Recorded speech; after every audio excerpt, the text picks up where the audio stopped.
할렐루야.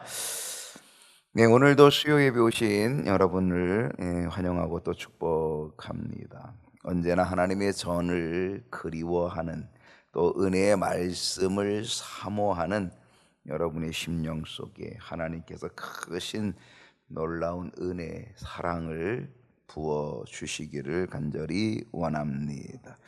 오늘 사사기 말씀 함께 나누는데, 오늘 사사기 77번입니다. 77번, 77번째 시간입니다. 사사기 20장 1절로 7절의 말씀이고요. 오늘 말씀의 제목은 이스라엘 자손과 베냐민 자손이라고 하는 주제를 가지고 함께 말씀을 나눠 보도록 하겠습니다. 주보에 네 문제가 있고요. 첫 번째 문제를 보게 되면은 이스라엘 자손들은 어떻게 모였습니까? 라고 하는 것입니다. 어떻게 모였는가? 우리는 지난주까지 기브아의 현실이라고 하는 주제를 가지고 세 번씩이나 우리가 보았죠. 레위 사람이 기브아는 안전하리라. 기브아는 우리 족속 사람이다, 우리 민족 사람이다 라고 해서, 그래서 여부수 이방의 땅을 지나쳐서 기브아까지 왔건만, 그런데 이 기브아에서 아주 엄청난 환난을 당하게 된다라고 하는 것입니다.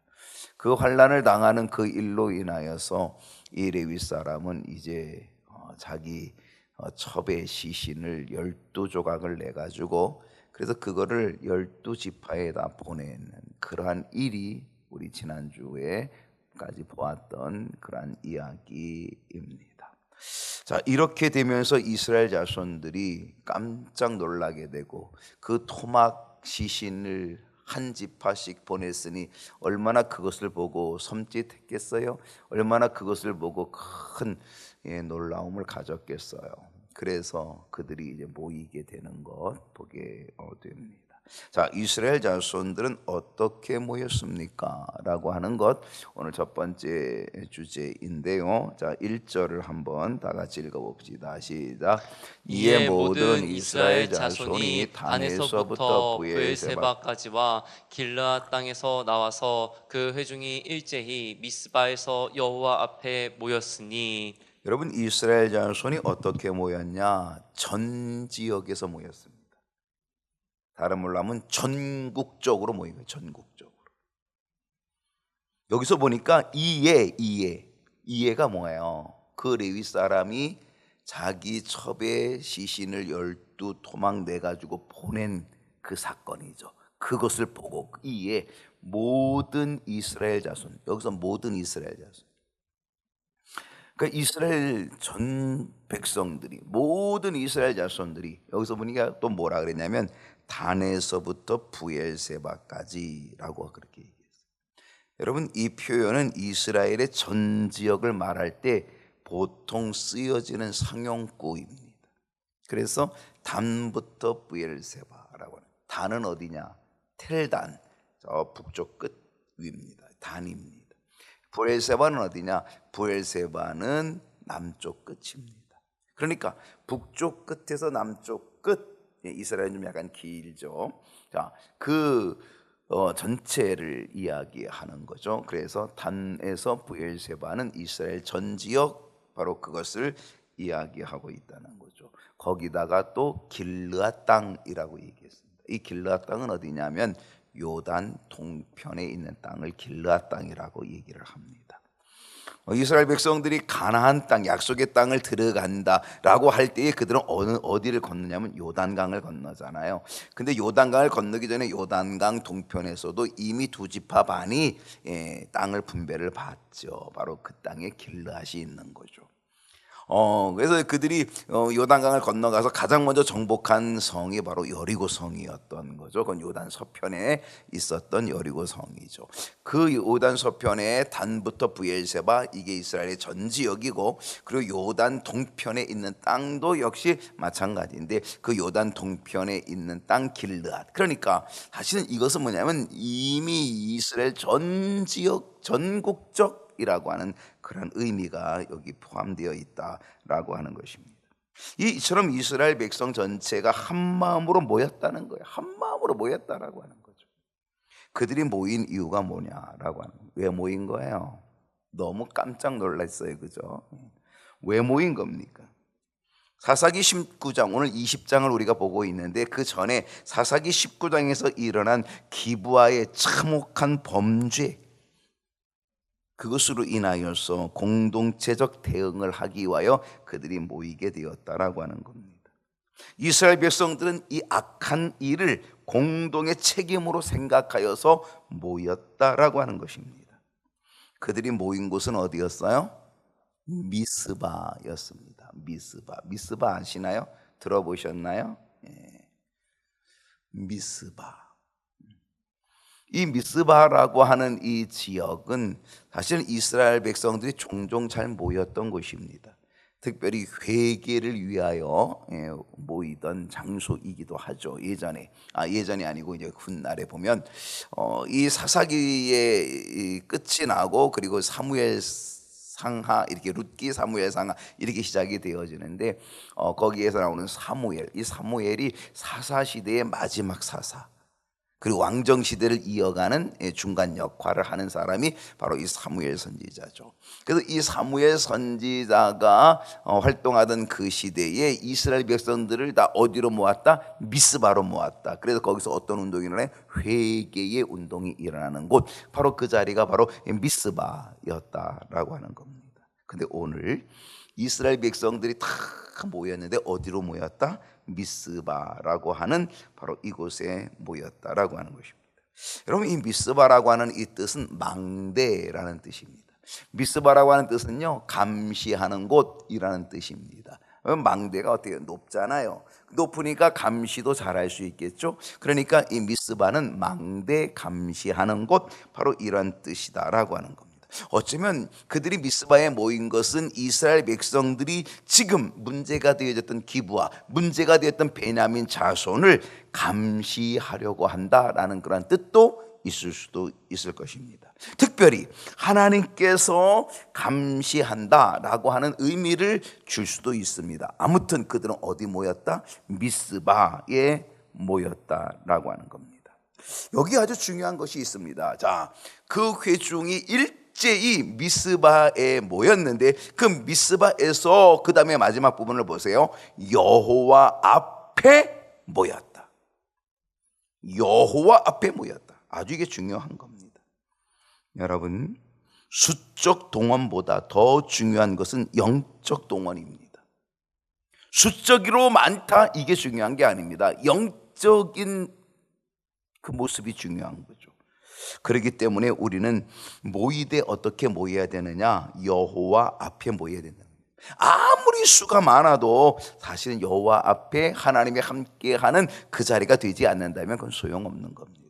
아무리 많아도 그건 오합지졸이 되고 마는 거죠. 그러나 아무리 작아도 정말 여호와 앞에 모인다, 그건 대단히 중요한 겁니다. 여러분, 기드온의 300용사 어때요? 그 300용사가 10만 대군 미디안 군대를 대항해서 이길 수 있었던 것은요, 그 300명이 비록 작지만 그들은 여호와 앞에 모인 자들이었거든요. 그러니까 미디안의 10만 대군도 능히 이길 수 있는 300용사가 되었다라고 하는 거예요. 그러니까 우리가 언제나 모일 때 어떻게 여호와 앞에 모이는 일은 대단히 중요하다라고 하는 겁니다. 여러분, 하나님 앞에 모여야 될 줄로 믿습니다. 우리가 교회에 모이는 이유는 무엇일까? 여러분, 교회에 오는 이유가 뭡니까? 교회에 모이는 이유가 뭡니까? 사람 때문일 수 있습니다. 사람을 만나기 위해서, 사람 때문에 교회에 오는 사람도 혹 있을 수 있습니다. 관계 때문에, 어떤 관계, 또 어떤 사람은 습관 때문에, 아주 오래된 신앙, 교회 생활, 신앙 생활, 바로 이 습관 때문에 우리가 모이는 그런 경우도 있을 수 있겠지만, 근데 정말 중요한 것은 우리가 왜 모이느냐? 우리는 하나님 앞에 서기 위해 모여야 될 줄로 믿습니다. 하나님 앞에 서는 것, 이게 아주 중요한 이유가 되어야 되는 거죠. 여러분, 예배는요, 하나님 앞에 우리의 마음을 모으는 것, 이게 예배입니다. 예배는요, 하나님 앞에서 회개하고 결단하는 것, 이게 예배 예배라고 하는 거죠. 예, 예배입니다. 그래서 우리는 모이되 어떻게 모인다? 하나님 앞에, 여호와 앞에 모이는 모임이 돼야 된다라고 하는 것이죠. 자, 이스라엘 백성들이 베냐민 이 기브아의 악행을 바로잡기 위하여 그들은 어떻게 하나님 앞에 일제히 모였다는 거죠. 전국에 있는 이 이스라엘 백성들이 일제히 여호와 앞에 미스바 여호와 앞에 모였다라고 하는 겁니다. 어떤 문제를 가지고 어떤 문제를 해결하기 위하여 그들은 여호와 앞에 모인 것입니다. 여러분, 오늘 우리의 삶에 문제가 있을 수 있습니다. 우리의 인생에 여러 가지 문제가 나타날 수 있습니다. 가정의 문제, 교회의 문제, 자녀의 문제, 나라의 문제, 물질의 문제, 건강의 문제, 각가지 문제들이 우리의 삶에 있을 수 있는데, 여러분, 그 문제를 두고 우리는 하나님 앞에 우리의 마음을 모을 때에 하나님께서 은혜로 역사하여 주실 줄로 믿습니다. 여러분, 이 시간도 어디서 왔든, 이 시간도 어떤 상황 속에서 왔든 주님 앞에 마음을 모아드리는 거룩한 예배자가 될 수 있기를 소원합니다. 우리가 여호와 앞에 모이면 거기에는 하나님의 은혜가 있게 될 줄로 믿습니다. 자, 두 번째로 갑니다. 두 번째 문제는 이스라엘 백성들이 모였다. 자, 미스바에 모였다. 지금 여호와 앞에 모였다라고 하는 거예요. 그런데 이스라엘 백성들이 모인 수가 얼마냐라고 하는 거예요. 얼마나 모였을까? 2절을 보십시다. 얼마나 모였는지. 시작. 온 백성의 어른 곧 이스라엘 모든 지파의 어른들은 하나님 백성의 총회에 섰고 칼을 빼는 보병은 40만 명이었으며. 몇 명 모였어요? 40만 명. 적어요, 많아요? 많아요. 40만 명이면요, 어마어마한 거죠. 정말 구름대 어마어마한 거죠. 40만 명. 지금도 40만 명은 엄청난 규모의 숫자입니다. 군대입니다. 그런데 여기 칼을 빼는 보병이 40만 명이나 모였다라고 합니다. 여러분, 지금 우리 한국군의 병력이 얼마나 되는지 아십니까? 잘 모르죠, 그죠? 예전에는 얼마나 됐는지 아세요? 60만 대군이라 했어요. 60만 대군.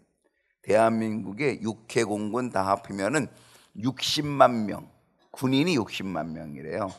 그런데 지금은 몇 명일까요? 지금은 45만 명 정도 됩니다. 많이 줄었습니다. 군사 전문가들은 우리가 지금 남북 대치 상황이기 때문에 혹시 무슨 일이 일어날지 모른다. 그래서 이 남북 대치 상황 속에서 우리가 최소한 우리의 병력은 50만은 돼야 된다. 군사 전문가는 그렇게 얘기합니다. 50만. 60만이었다가 지금 이렇게 줄었는데 그래도 50만은 돼야 된다. 그러니까 45만도 적다. 이런 이야기죠. 그러면서 나오는 것이 뭐예요? 모병제라는 게 나오는 거죠. 모병제. 군대는 다 지금 의무제잖아요. 의무. 예, 남자가 20살 되면 군대 가는 그게 이제 의무 병력인데, 이제는 의무 병력 플러스 모병, 돈을 주고, 직업 군인이죠. 예, 돈을 주고, 그래서 군인으로서 생기는 그렇게 모병제를 해가지고 그 수를 채워야 한다. 뭐 이러한 지금 논의도 사실은 있다라고 하는 거죠. 아무튼 지금 우리나라 군대의 수가 45만 명. 그래도요, 이 45만 명이 전 세계적으로는요, 그래도 손에 꼽는 군사력입니다. 예, 군사력은 그래도 대단한 군사력 중에 하나 이렇게 들어가기도 합니다. 그런데요, 생각해 보세요. 지금 이 시대의 45만 명이 대단히 큰 군사력인데, 여러분, 수천 년 전에 수천 년 전에 40만 명이면 얼마나 큰 군사력일까요? 뭐 어마어마한 거죠. 그 당시 40만 명의 군사력이면요, 이거는 무지무지하게 큰 군사력이다라고 하는 것을 보게 됩니다.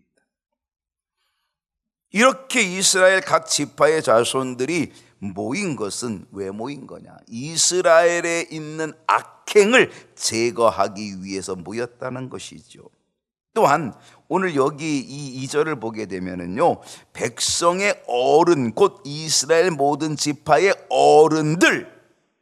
여러분, 이 어른들이 참 중요합니다. 여러분, 누가 어른이에요? 나이가 많다고 어른이 아니에요. 물론 나이가 많으면 어른이라고 얘기하지만, 근데 진정한 어른은요, 나이가 많은 것이 아니에요. 정말 어른스러운 것이 어른이죠. 본이 되어야 되죠. 모범이 되어야 된다라고 하는 거죠. 예. 바로 이 어른들, 이스라엘 각 지파의 어른들, 그들이 하나님의 백성의 총회에 책임 있게 서 있었다는 것입니다. 오늘 이 2절이 그거예요. 온 백성의 어른, 곧 이스라엘 모든 지파의 어른들은 하나님 백성의 총회에 섰다. 그들은 책임감을 가지고 먼저 어른이 되는 이 지도자들이, 또한 리더들이죠. 그들이 먼저 하나님의 백성의 총회에 앞장섰다. 책임감을 가지고 앞장섰다라고 하는 것입니다. 여기서 총회라 그랬는데 이 총회가 뭘까요? 총회. 이 총회는 단순한 회의, 단순한 모임을 말하는 것이 아닙니다. 여기서 말하는 이 총회라고 하는 것은 하나님의 뜻을 묻는 아주 거룩한 모임, 신성한 모임, 이 총회입니다. 때로 국가의 위기가 왔을 때, 아주 중대한 일이 터졌을 때, 그때에 하나님의 뜻을 묻기 위하여서 모이는 그 모임, 이걸 총회라고 합니다. 이 총회는 언제나 하나님 앞에서 모이는 거룩한 모임이라고 하는 사실이죠. 특히 총회에 섰다는 것은요, 단순히 자리만 지키는 것은 아니라는 거죠. 이건 책임감이 있는 거예요. 여러분, 이거는요 보통 아닙니다. 내가 하나님 앞에서 결단하겠다라고 하는 그거로 서는 겁니다. 그게 총회에 서는 모습이다라고 하는 것입니다. 오늘 우리는 하나님 앞에 총회에 서는 자가 되어야 됩니다. 우리는 책임감을 가지고 우리는 그 자리에 서는 자가 되어야 된다는 것입니다. 한번 여러분 돌아보세요. 나는 어떠한지를 돌아보십시오. 나는 자리만 지키고 있지는 않은가 한번 생각해 보십시오. 혹시 나에게 주어진 직임과 나에게 주어진 직분, 그저 자리만 지키고 있는 것은 아닐까 한번 생각해 보십시오. 만약에 우리가 자리만 지키면 우리는 그 자리 때문에 뒤에 사람에게 걸림돌이 될 수도 있습니다. 우리는 하나님 앞에 책임 있는 자세로서는 믿음의 사람이 되어야 된다라고 하는 거죠. 지도자가 하나님 앞에 책임 있게 서게 되면 백성들은 당연히 따라온다는 겁니다. 그래서 이 지도자들이 하나님의 백성의 총회 앞에 책임감을 가지고 서게 되니까 그 백성들이 함께 따라와서 그 수가 얼마나 되었다? 40만 명이나 되게 되었다라고 하는 것을 우리가 보게 되는 거죠. 그렇습니다. 우리는 본이 되어야 됩니다. 또한 우리에게 주어진 직임을 잘 감당해야 됩니다. 단지 자리만 채우고 자리만 지키는 그런 모습이 아니라 우리는 하나님 앞에 책임 있는 자가 되어 그 책임 있게 서게 되면은 하나님은 오히려 그 공동체를 견고하게 만들어 주시죠. 40만 명이나 되는 백성을 붙여주셔서 그 공동체가 능력을 얻게 되어지고 또 새롭게 되는 역사를 이루어 주신다는 것. 오늘 우리는 이 말씀 속에서 깨달아야 될 우리의 모습인 거죠. 세 번째 문제입니다. 이스라엘 자손과 베냐민 자손의 차이는 무엇입니까? 어떤 차이가 있을까요? 사실 베냐민 자손도 이스라엘 자손이에요? 아니에요? 기예요. 베냐민 자손도 이스라엘 자손이에요. 그러니까 여러분, 이스라엘 자손은 큰 지파, 이게 집합으로 따지면 집합, 수학기호로 집합을 따지면 이스라엘 자손이 이만큼이면 베냐민은 그 중에 한 구덩이죠. 막내 지파죠. 12아들의 막내니까 아무튼 이 베냐민 지파, 그러니까 이 베냐민 자손도 이스라엘 자손 중에 하나인 거죠. 그런데 이스라엘 자손과 베냐민 자손의 차이는 뭐냐라고 하는 것입니다. 3절을 한번 볼까요? 3절 한번 읽어봅시다. 시작. 이스라엘 자손이 미스바에 올라간 것을 베냐민 자손이 들었더라. 이스라엘 자손이 이르되 이 악한 일이 어떻게 일어났는지 우리에게 말하라 하니. 이스라엘 자손과 베냐민 자손의 차이가 뭐냐 그랬는데 이 차이가 분명해요. 어떤 차이냐면 이스라엘 자손들은 모두 다 지금 어디로 모였어요? 미스바로 모였어요. 미스바에 모였어요. 여호와의 총회로 미스바에 다 모였어요. 미스바로 올라갔어요. 하나님의 백성의 총회로 모였어요. 그들은 하나님 앞에 서고자 했어요. 그런데 베냐민 자손들은 왔을까요? 안 왔을까요? 안 왔어요. 그게 차이예요. 여기 말씀 보니까 이스라엘 자손이 미스바에 올라간 것을 베냐민 자손이 뭐했더라? 들었더라. 베냐민 자손이 알아요? 몰라요? 알아요. 그러면 우리도 가야 돼요? 안 가야 돼요? 가야 돼요. 왜냐하면 지금 이 레위 사람이 자기의 첩의 죽음 속에서 그 시체를 12조각을 냈어요. 12토막을 내가지고 각 지파로 하나씩 다 보냈어요. 베냐민 지파는 빼놓았을까요? 아니에요. 12지파니까 베냐민 지파에도 역시 왔어요. 그걸 보고 다 깜짝 놀랐어요. 그래서 다 그들이 모인 거예요. 그럼 베냐민 지파도 보고 모여야 돼요. 그에 대해서 논의해야 돼요. 이게 어떤 일인지 알아야 돼요. 알아봐야 되는 거예요. 그러니까 그들도 함께 모이는 것이 마땅한 일이에요. 거기다가 이스라엘 자손이 미스바에 올라간 것을 베냐민 자손들이 뭐 했다고요? 들었어요. 모르는 게 아니에요. 알고 있어요. 그런데도 안 모였어요. 안 갔어요. 그냥 듣기만 했어요.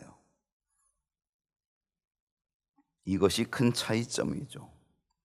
여러분, 듣기만 해서는 안 돼요. 하나님의 말씀도요, 듣기만 해서는 안 돼요. 여러분, 듣는 건 중요해요. 왜? 믿음은 들음에서 나니까 듣는 건 중요해요. 그런데 여러분, 듣기만 하면 안 된다라고 하는 거예요. 왜? 듣기만 하면 뭐가 안 돼요? 순종이 안 돼요. 듣기만 하면요, 행함이 없어요. 행함이 없는 믿음은 어떤 믿음이다? 죽은 믿음이다. 그래서 우리의 믿음은 듣기만 하는 게 아니에요. 듣고 믿음을 가지고 순종하고 행함으로 나타나야 돼요.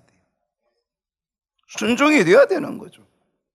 이제 우리는 듣는 자리에서 하나님 앞에 서는 순종의 자리로 나아가야 된다는 것, 오늘 이 시간에 깨달을 수 있기를 바랍니다.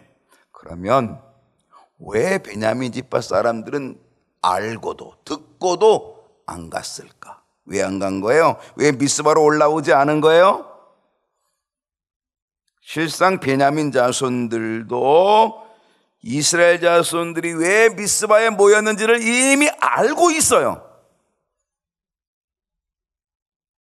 레위 사람의 첩, 그 죽음의 시신을 12조각으로 다 보냈기 때문에 분명 베냐민 지파도 알고 있어요. 그런데 그들이 올라오지 않은 것은 베냐민 사람이, 자기 지파 사람인 기브온 사람들을 어떻게 하려고요? 그들의 행악을 감싸주려고, 그들의 악행을 감싸주려고. 어쩌면 그들은 자기 지파의 자존심을 지키고 싶었을지 몰라요. 자기 지파의 자존심을 지키려고, 자기 지파의 체면을 지키려고, 그래서 그 기브온 사람들의 악행을 덮어주려고, 감추어주려고, 그래서 안 갔을 수 있다는 사실이죠. 결국 이 자존심과 체면을 지키는 일로 인하여서 이스라엘 전체는요, 전쟁에 돌입하게 돼요.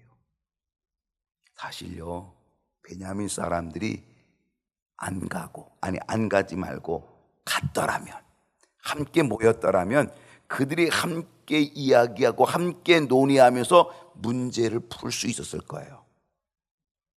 어쩌면 바로 이 상태에서 기브온 사람들 전체가 아니라 사실은 이 악행을 저지른 거는 기브온 사람에서 일부분이잖아요. 그 노인의 집에 문을 두드리고 그 노인의 집을 포위하고, 그리고 그를 끌어내라, 우리가 그와 관계하겠다라고 했던 거는 기브아 사람 전체가 아니잖아요. 그건 몇몇 사람들이잖아요. 그 행악자들을 색출해내고 그 주동자와 그리고 거기에 가담했던 그 사람들을 정리했더라면, 그러면 이스라엘 전체가 전쟁을 치르지 않았을 거예요. 근데 지금 베냐민의 잘못은 뭐예요? 기브아를 덮어주려고 하는 거죠. 그 악행을 덮어주려는 거죠. 왜? 그게 베냐민 지파의 자존심이었거든요. 그 베냐민 지파의 체면이었거든요. 그 자존심을 지키고 체면을 지키기 위해서 그렇게 하다가 결국은 어때요? 안 갔어요? 안 갔어요? 그래서 어떻게 돼요? 전쟁이 붙어요. 체면보다, 자존심보다 더 중요한 것은요, 하나님 앞에 서는 일이 우선이 되어야 될 줄로 믿습니다. 마지막 네 번째로 갑니다. 레위 사람의 설명은 무엇입니까? 미스바에 모인 이스라엘 자손들은요, 사실관계를 확인합니다. 도대체 이 시신이 어떻게 온 거냐, 어떻게 이 12토막으로 해서 한 토막씩 어떻게 이렇게 되어진 이 경위가 무엇인지를 그들은 확인하게 됩니다. 사실관계를 확인하게 됩니다. 자, 사사기 20장 3절 하반절을 볼게요. 이 악한 일이 어떻게 일어났는지 우리에게 말하라. 이 악한 일이 어떻게 일어났는지를 그들이 지금 파악하고 있는 거죠. 그들은 하나님 앞에 있어요.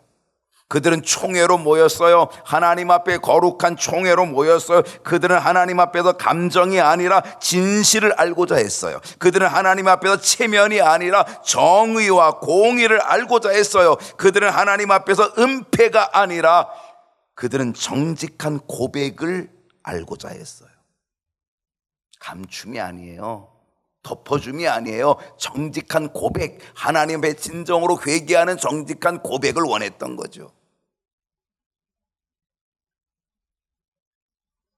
그리하여서 이제 레위 사람이 그 사건을 설명해요. 자, 오늘 그것이 4절부터 나오는 거예요. 사건 설명이 4절부터 나오는데 4절을 한번 읽어볼까요? 레위 시작. 레위 사람 곧 죽임을 당한 여인의 남편이 대답하여 이르되 내가 내 첩과 더불어 베냐민에 속한 기브아에 유숙하러 갔더니. 이제 레위 사람이 상황을 설명합니다. 이 레위 사람은요, 이스라엘의 영적 지도자의 위치에 있는 사람이 레위 사람이에요. 그러니까 평범한 사람은 아니에요. 레위 사람은요, 레위 사람은 언제나 영적 지도자의 반열에 있는 사람이기 때문에 사실 이 레위 사람의 설명은 실제적 영향력이 대단히 컸다라고 하는 거죠. 그러면서 그는 뭐라고 증언했어요? 자기가 자기의 첩과 베냐민에 속한 기브아 땅에 유숙하러 들어갔다라고 얘기해요. 사실 그 베냐민 땅, 이스라엘 자손들이 있는 베냐민 땅 기브아로 가서 유숙하러 간다 그러면 어떻게 돼요? 그 베냐민 사람들은 그 손님을, 그 나그네를 영접해야 돼요. 그게 이스라엘의 전통이에요. 그게 이스라엘의 환대의 모습이에요. 그 전통적인 환대가 있어야 하는데도 불구하고 환대는커녕 오히려 비극이 일어났던 거죠. 비극, 첩의 죽음이 일어났던 거죠. 자, 5절을 보겠습니다. 5절 다 같이 읽어봅시다. 기브아 시작. 기브아 사람들이 나를 치러 일어나서 밤에 내가 묵고 있던 집을 에워싸고 나를 죽이려 하고 내 첩을 욕보여 그를 죽게 한지라. 물론 이 5절처럼 레위 사람의 증언이 그 당시 상황인 것은 맞아요. 그런데요, 여기서 우리는 이 레위 사람의 증언에서 우리는 몇 가지 잘못을 찾아낼 수 있어요. 왜냐하면 지금 이 5절을 통하여 이 레위 사람은 자신의 잘못은 조금도 말하지 않아요. 자신의 잘못은 조금도 말하지 않아요. 여러분 잘 들으셔야 돼요. 자신의 잘못은 조금도 말하지 않아요. 그가 기브아 땅에 들어갔을 때에 기브아 사람들이 제일 먼저 노린 것은 누구를 노렸어요? 레위 사람을 노렸어요. 레위 사람을 끌어내라. 우리가 그들과 상관하겠다 라고 했던 거거든요. 그런데 이 레위 사람은 자기를 보호하기 위해서 누구를 내보냈어요? 자기 첩을 이끌어냈어요. 자기 첩을 끌어내서 기브아 사람들에게 준 거예요. 넘겨준 거예요. 그래서 기브아 사람들이 밤새도록 그를 능욕해서 결국은 아침에 죽은 거예요.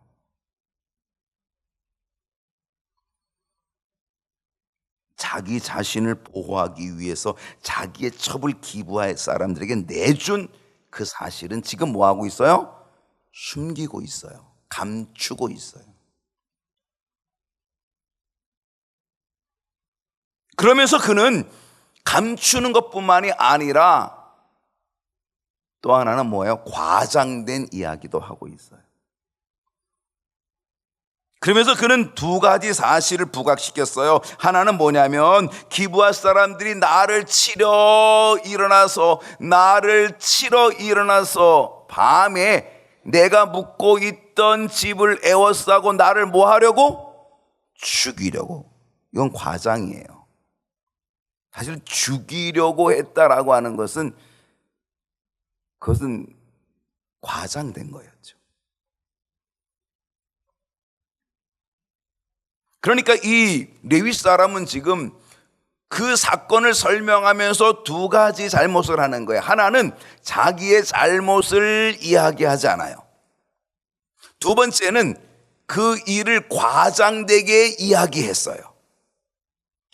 기브아 사람들이 나를 죽이려고 했다라고 하는 것. 그러면서 내 첩을 욕보아 죽게 했다라고 하는 것. 이 두 가지를 부각시킨 거예요. 근데 여기에는 자기 자신의 잘못은 감추고 그리고 과장된 표현을 썼다는 거죠. 사람들이 다 그래요. 특히 이기적인 사람들 모습이죠. 다 우리들의 모습이죠. 실상 이 레위 사람은 자기의 첩의 이 죽음 속에 의도적인 행동을 했어요. 그래서 12조각으로 그 시신을 쪼개어가지고 각 지파로 보냈어요. 자신의 잘못은 감추고 기브온의 죄악만을 부각시키려고 했던 거죠.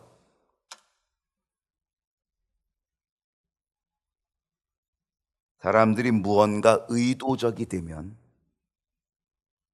여러분 잘 들으셔야 돼요. 사람이 무언가 의도적이 되면 그 의도적이 되는 그 목적을 이루기 위해서 자신을 감춰요. 그 의도적인 내 목적을 이루기 위하여 과장된 것을 사용하기도 해요.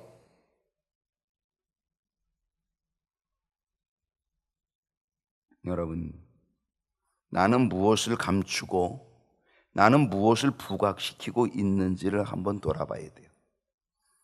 어떤 문제가 생겼을 때 사람들과의 관계가 좀 복잡해지는 그러한 가운데서 대부분의 사람들도 똑같을 거예요. 자기의 잘못은 말하지 않아요. 그리고 과장되게 말해요. 나는 숨겨요. 그리고 과장되게 표현해요. 그리고 의도를 가져요. 상대방을 짓누르려고 하는 의도를 가져요. 오늘 이것이 우리의 이기주의라는 거죠. 여러분, 나의 이기주의는 뭡니까? 나의 이기주의, 우리 깨달아야 돼요. 그리고 나의 이기주의 때문에 어떤 문제가 더 크게 파급되는지도 우리는 알아야 돼요. 결국 이 레위 사람의 이 일로 인하여서, 이 증언으로 인하여서 결국은 어때요? 이스라엘의 전쟁이 벌어지게 돼요.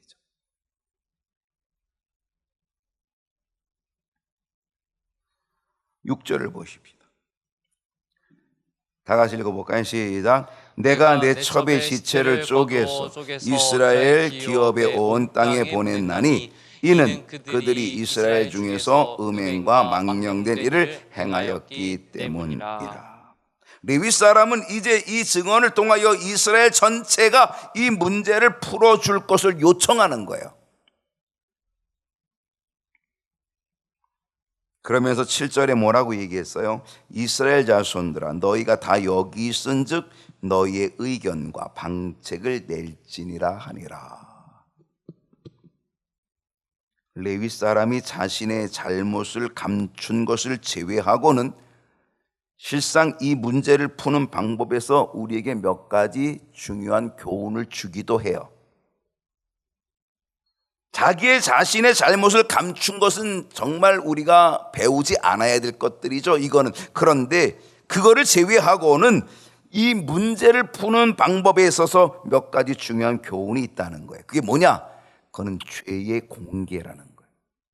죄를 어떻게 한다? 감추지 않고 공개했다는 거예요. 우리는 다 죄를 감추고 싶어요. 근데 죄를 공개하면 오히려 문제가 더 쉽게 풀어질 수 있어요. 그리고 이 죄를 공개하는 것뿐만이 아니라 공동체 전체가 판단하도록 했다는 거예요. 공동체 전체가 책임감을 갖도록 했다는 거죠. 문제가 있을 때 개인적인 감정으로 대하면 거기엔 더 큰 문제가 생겨요. 근데 개인적 감정으로 대하는 것보다 공동체가 판단하고 공동체가 책임을 지게 하는 것, 그러면 문제를 푸는 지혜가 거기에서 나올 수 있다는 거예요. 여러분, 오늘 나는 내 문제를 풀어가는 데 있어서 개인적 감정을 사용하는지 아니면 공동체의 판단을 가지고 사용하는지 우리는 우리 자신을 돌아볼 필요가 있다는 것이죠. 오늘 여러분에게는 문제가 있어요. 숙제가 있어요. 그 숙제를 우리는 어떤 지혜로 풀어가야 될 것인가? 내 개인의 감정이 아니라 공동체적인 판단, 공동체적인 책임감을 갖게 하는 그 모습으로 풀어가면 거기에는 길이 있게 될 것이고 지혜가 있게 된다는 것. 오늘 우리는 이스라엘 자손과 베냐민 자손의 차이를 우리가 한번 생각해 보면서 오늘 우리 자신에게 주는 이 영적인 교훈을 가지고 지혜의 백성으로 승리하는 우리의 모습이 될 수 있기를 소원합니다.